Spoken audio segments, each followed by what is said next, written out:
So if you're a Florida student who is wanting to go to college, or you're a parent of a Florida student, I hope you know about Florida Bright Futures. We help students with this all the time. No, we will not fill out your FAFSA for you, but we help a lot of students be able to qualify for Florida Bright Futures. So this video is going to be a basic rundown of what Florida Bright Futures is. We're going to talk about how you can get 100% of your Florida tuition covered for Florida public universities, which is amazing.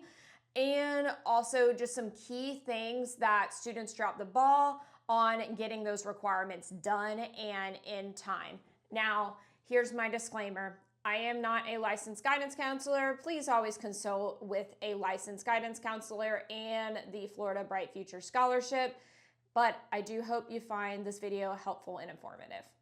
So if you're not aware what the Florida Bright Future Scholarship Program is, it's pretty much a merit-based scholarship for Florida and is actually funded by the Florida Lottery. So next time you kind of hate on lottery tickets, they actually can be helpful with education, which is great.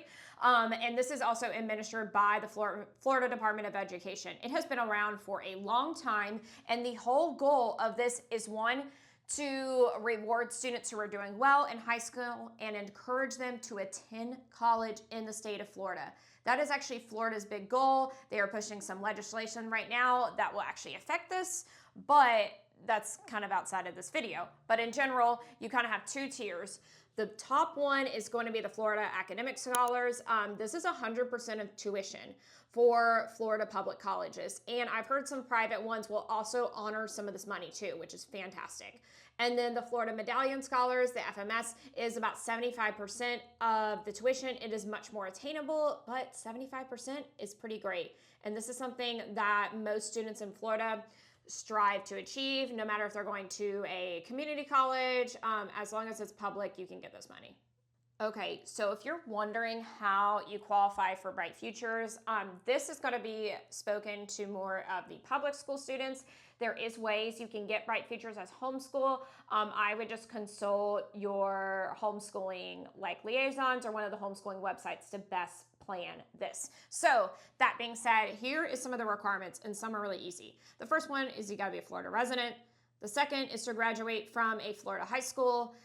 You have to be enrolled in a Florida college or university, and you must take at least 6 credit hours per semester in college and maintain a solid GPA, so you can't bomb it.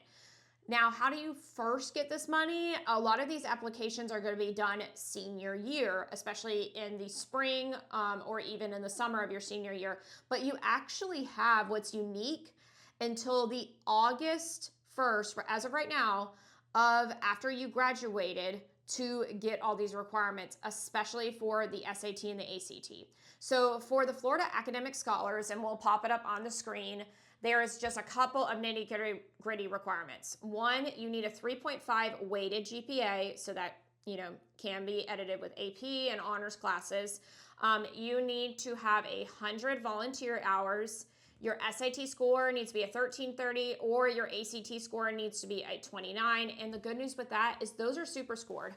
On the SAT, they will not super score for you. You have to manually do it, but the Bright Futures Scholarship Program will. So make sure that you manually add it up if you're leaning on the SAT.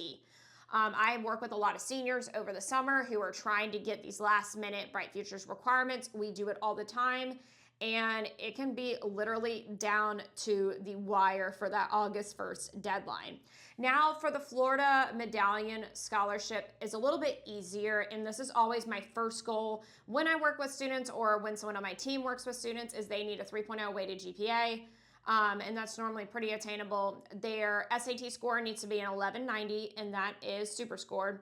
And then their ACT needs to be a 24. And all you need is one of those scores to work, the SAT or the ACT.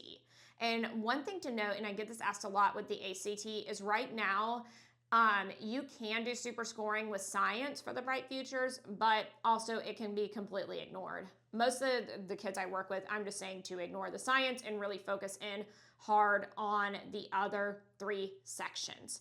Now, I want to also talk about the CLT very briefly. So yes, you can use the CLT for Bright Futures. I think honestly, for what I've seen, it's just not a good use of time. It is really hard to get the scores for the CLT unless you are a hardcore classical scholar. But that being said, it is really easy to do if you put in the work. So there is some common traps that students and parents actually fall into when going for the Florida Bright Futures. And so hopefully you see this early on and you're not falling for one of those traps. But here's some main things I see that disqualify people. One is goofing off a lot, freshman and sophomore year, tanking their GPA, and they're having to swim uphill. Normally that's an easier uphill swim, but that has happened. Number 2 is waiting till your senior year to start volunteer hours. Please start those early. You can start those in freshman year and get them out of the way. On top of your senior year, which is already crazy, you do not want to be cramming in 75 or 100 volunteer hours. So please start early with that. That is something you can get on top of and just get out of the way.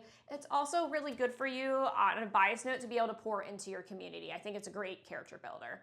And then the biggest trap, and I kind of alluded to it, is not getting your test prep done sooner. And some students, like there's some unicorn students who can take an SAT or ACT and at least qualify for 75% Bright Futures, even a couple, the 100%, like right off the bat. But there's many students who it takes a ton of work to get, especially those 100% scores. So please don't wait till the last minute of your senior year to get those scores. Some students take this like SAT or ACT multiple times. So you need to plan ahead. And most of these seniors, especially ones that graduated, they always will tell me, not always, but almost always will tell me that they wish they had started sooner. So please make sure that you start your test prep sooner. I will link our test prep website below. You're welcome to check that out. We have a whole team that is absolutely happy to support you online or in person if you are local. So some closing thoughts and also a word of caution. So closing thoughts is Bright Futures is a ton of money if you are going to college or if your child is going to college. Please do not leave that money on the table. Many times it's totaling up to at least $30,000. That's a lot of money. So make sure you buckle down and do it. Here's my caution is you can lose or your child can lose Bright Futures. And I always make sure students know that.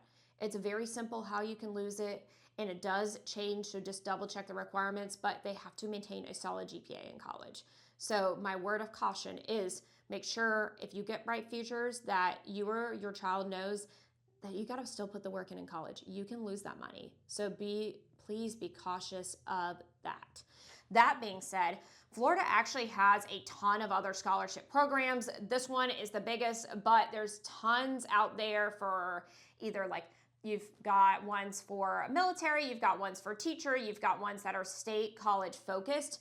And if you want that free resource, we will go ahead and link that below, and it's absolutely free. We've got 60 plus scholarship programs on there. And if you drop your email in there, we will shoot that to you. So if you need some support on SAT or ACT prep, I told you where to reach out, but regardless, make sure you hit that subscribe button and let us know what you think in the comments.